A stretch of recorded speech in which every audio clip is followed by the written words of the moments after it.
अवधूत चिंतन श्री गुरुदेव दत्त श्री स्वामी समर्थ। नमस्कार, मी रोहिणी परत एकदा तुमच्यासाठी खूप महत्त्वाचा व्हिडिओ घेऊन आलेली आहे। तर बघा, आता येत्या 9 तारखेपासून दिवाळीची सुरुवात होणार आहे आणि एक अष्टमी ते अमावस्येची जी सेवा आहे, जी आपल्या दिंडोरी प्रणित गुरुमाऊलींनी आपल्याला साधी सोपी लक्ष्मी प्राप्तीची जी सेवा दिलेली आहे ती तुम्ही नक्की करा। साधी सोपी सेवा आहे, व्यवस्थित कधी कोणत्या गोष्टी करायच्या आहे, काय करायचं आहे सगळं मी त्यामध्ये सांगितलेलं आहे।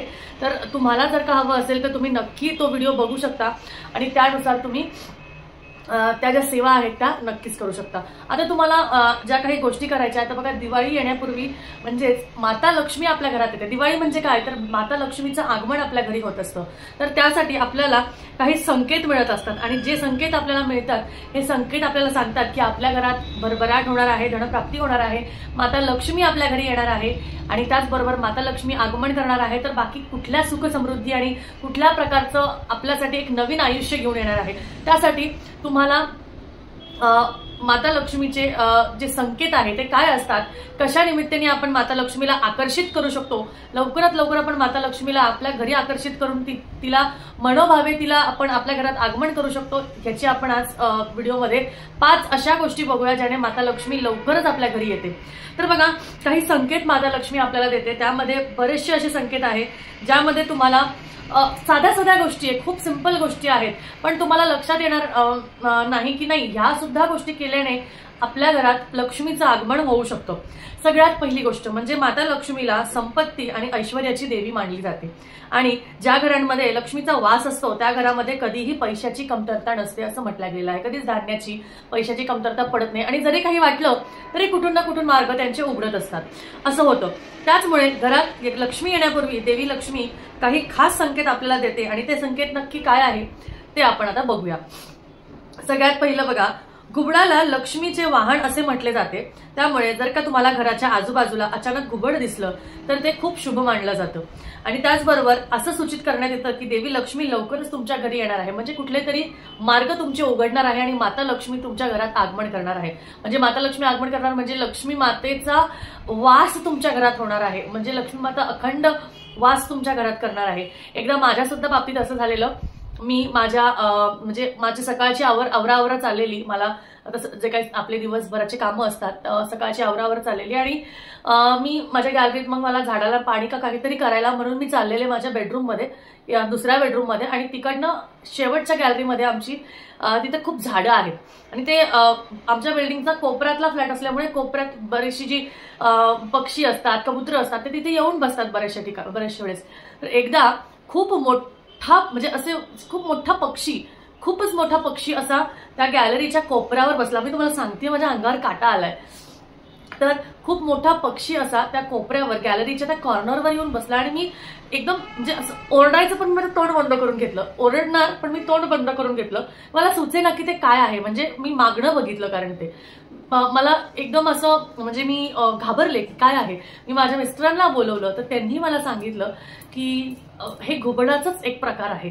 तर इतका मोठा पक्षी मी गॅलरीत बघितला आणि फर्स्ट टाइम असं बघितलं तर मला थोडं वेगळं वाटलं, म्हणजे मला 2 मिनिटं भीती वाटली, पण नंतर मला असं वाटलं की हा, हे जर का माझ्या घराजवळ आला आहे ठीक आहे, ते शोधत अन्न शोधत वगैरे येत असतात, पण एवढ्या वर्षापर्यंत म्हणजे आता मी या घरात 5 वर्ष झालेले आहेत, पण एवढ्या वर्षात कधीच नाही, पण त्यावेळेस झालं। आणि तुम्हाला सांगू, त्यानंतरचा काळ इतका छान गेला, मला स्वतःला समजलं नाही की तेव्हा मला काही कमी पडलं किंवा मला काहीतरी जाणवलं, असं काहीच नाही। म्हणजे असं म्हणू शकते की ते काहीतरी पॉझिटिव्ह वाईब्स माझ्या घरी घेऊन आलं आणि अगदी 2 मिनिटांनंतर थांबून इकडे तिकडे बघितलं आणि ते उडून गेलं। अशा पद्धतीने मी स्वतः ते जाणवलं, त्यामुळे मला खूप छान वाटलं, पण मी थोडी घाबरले पण होते कारण की खूप मोठं होतं। त्यानंतर दुसरं आपण बघूया की दुसरी अशी गोष्ट आहे की असं मानलं जाते की ज्या घरात देवी लक्ष्मी येते त्या घरातील सदस्यांच्या खाण्याच्या सवयीमध्ये बदल होतो, त्या लोकांना कमी भूक लागते आणि कमी अन्न पुरेसे वाटते।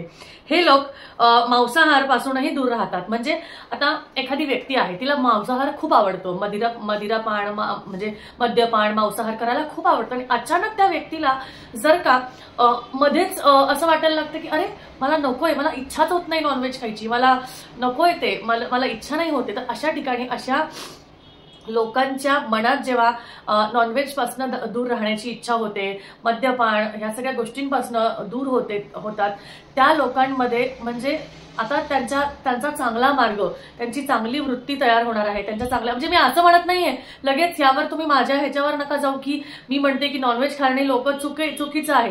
पण शक्यतो कसं असतं ना, जिथं देवधर्माच्या गोष्टी असतात तिथे नॉनव्हेज शक्यतो म्हणजे नॉनव्हेज शक्यतो तिथे चालत नाही. आता आपण गुरुवार करतो, आपण दत्तांची सेवा करतो, आपण ज्या काही गोष्टी करतो तिथे नॉनव्हेज चालत नाही. तर ज्या ठिकाणी बघा देवधर्म किंवा काही गोष्टी केल्या जातात तिथे शक्यतो त्या काळात नॉनव्हेज खात नाही लोक, तेवढ्या दिवस पाळतात. का तर ते भक्षण करणं थोडं चुकीचं आहे त्या काळामध्ये. एरवी तुम्ही खाऊ शकता, एरवी काहीही हरकत नाहीये, पण त्या काळात नाही. आणि अशी बरीचशी लोक आहेत म्हणजे आता समजा मी नाही खात, आमच्याकडे पण नाही खात, पण असे बरेचसे लोक आहेत जे खातात. तर त्यांना तर मी असं म्हणू शकत नाही की नाही तुम्ही खातात तर मग तुम्ही जे काही देवधर्म करतात ते व्यवस्थित नाही, असं नाही. मी कोणच नाहीये ते सांगणारे. त्यामुळे स्वतःहून त्या व्यक्तीला जेव्हा असं जाणवतं की नाही आता मला हे खाण्याची इच्छा नाहीये, मी आता हे खाणार नाहीये, मी आता वेगळ्या मार्गात जाणार आहे, तर त्यामध्ये असं असतं की लक्ष्मी माता तुमच्याकडे येत आहे. ती संकेत देते की हा मला आता ह्या घरात शिरायचंय. असं नाही की जे नॉनव्हेज खातात त्यांच्याकडे लक्ष्मी येत नाही आहे, पण कसं होतं ना, काहीतरी अडचण, काहीतरी अडथळे कुठे ना कुठे असतात. कारण आपण कोणाचा तरी जीव घेऊन आपलं स्वतःचा आनंद घेत असतो. त्यामुळे त्या गोष्टी चुकीच्या आहे असं मला वाटतं. त्यानंतर बघा तिसरी गोष्ट अशी आहे की माता लक्ष्मीला स्वच्छता खूप आवडते. ज्या घरांमध्ये स्वच्छता असते तिथे माता लक्ष्मी नक्कीच वास करते. जर तुमचे घर नेहमी स्वच्छ असेल, जर तुमचे घर नेहमी नीटनेटके असेल, स्वच्छ वस्तू असतील, घरात अजिबात घाणेरडेपणा, कपडे वगैरे असं काही नसेल, म्हणजे कुठे ना कुठे पसारा पडलाय असं नसेल, तर माता लक्ष्मी नक्की तुमच्या घरात वास करते आणि तुम्हाला आनंदमयी जीवन असं जगायला लावते. त्याचनंतर चौथी गोष्ट म्हणजे आई लक्ष्मीला झाडू खूप आवडतो, कारण झाडूला आपण लक्ष्मी म्हणतो. त्यामुळे असे मानले जाते की सकाळी कुठेतरी जाताना कोणी झाडू मारताना दिसले तर ते शुभ असं मानलं गेलेलं आहे. कारण झाडू मारणं म्हणजे लक्ष्मीला घरात आणणं, झाडू मारणं म्हणजे अलक्ष्मीला बाहेर काढणं आणि लक्ष्मीला घरात आणणं. म्हणून असं म्हटलं जातं की उठल्या उठल्या काहीही काम, कुठलंही कर्म करायच्या आधी घर झाडून घ्या आणि मग तुमचे कर्म करा. कारण रात्रीतली जी काही निगेटिव्हिटी असते, जो काही अलक्ष्मीचा वास असतो तो तुम्हाला बाहेर काढायचा असतो. उठल्या उठल्या तुम्हाला झाडू मारायचा आहे. सगळ्या डस्टबिन मधला तुमचा जो काही कचरा असेल तो घरातनं, म्हणजे घरातला जो शेवटचा भाग आहे तिथून तुमच्या मेन डोअर पर्यंत तुम्हाला झाडू मारत मारत आणायचा आहे. दाराच्या तिथे तुम्हाला कचरा भरायचा आहे आणि तिथून तो कचरा बाहेर टाकून द्यायचा आहे. म्हणजे तुम्ही तुमच्या घरातल्या अलक्ष्मीला घरातून बाहेर काढतायत आणि स्वच्छता घरात केली म्हणजे लक्ष्मी घरात प्रवेश करते, अशा पद्धतीने सांगितलं आहे. आणि ही गोष्ट सकाळी 5 ते 7 या दरम्यान झाली पाहिजे असं म्हटलं जातं. त्यामुळे देवी लक्ष्मीची तुमच्यावर कृपा होते. शेवटची गोष्ट म्हणजे बघा अजून एक गोष्ट जी आहे ते म्हणजे पूजेत शंखाचं खूप महत्व आहे. त्यामुळे त्याचा आवाजही खूप शुभ मानला जातो. तर समजा कधी तुम्हाला शंखाचा आवाज एकदम अचानक, आपण सकाळी सकाळी पहाटे उठतो बघा, जेव्हा पारायण वगैरे आपण करतो तेव्हा सकाळी सकाळी जेव्हा आपण उठतो तर एखाद्या वेळेस कधीतरी अचानक असा शंखाचा आवाज येतो किंवा कोणीतरी आपल्या आजूबाजूला शंख जर का कोणी वाजवला तर त्याचा जरी आवाज तुम्हाला जाणवला तर ते सुद्धा शुभ संकेत आहे की तुमचा दिवस खूप छान जाणार आहे. त्याचबरोबर तुम्ही तुमच्या आयुष्यात खूप चांगल्या गोष्टी घडणार आहे, अशा पद्धतीने ते सुद्धा मानलं जातं. आणि त्याचबरोबर सकाळी उठल्याबरोबर आपल्या कानात जर का शंखध्वनी ऐकली तर लक्ष्मी देवी आपल्या घरात नक्कीच आगमन करते. असे खूप जण आहेत जे झोपून असतात, त्यांना शंख काय वाजला, काही वाजलं तरी त्यांना ऐकू येणार नाही, पण ज्यांना ऐकू येतं त्यांना त्याचा लाभ होतो, त्यांना त्याचे भरपूर असे वेगळे फायदे बघायला मिळतात. त्यामुळे नक्की ही गोष्ट लक्षात घ्या की जर का देवी लक्ष्मीचं आगमन तुमच्या घरात होणार असेल, जर का लक्ष्मी देवी तुमच्या घरात वास करणार असेल, तर माता लक्ष्मीची कृपा हवी असेल तर ह्या सगळ्या गोष्टींकडे आपण, या संकेतांकडे आपण लक्ष द्यायला हवं. आणि त्याचबरोबर ह्या संकेतांकडे लक्ष दिलं, ह्या गोष्टींबद्दल आपण विचार केला तर नक्कीच माता लक्ष्मी प्रसन्न होईल आणि तुमच्या येत्या आयुष्याचं, उभ्या आयुष्याचं सोनं झाल्याशिवाय राहणार नाही. तर चला, या दिवाळीत आपल्या घरात आपल्याला माता लक्ष्मीचं आगमन करायचं आहे, त्यासाठी तयारी सुरू करायची आहे.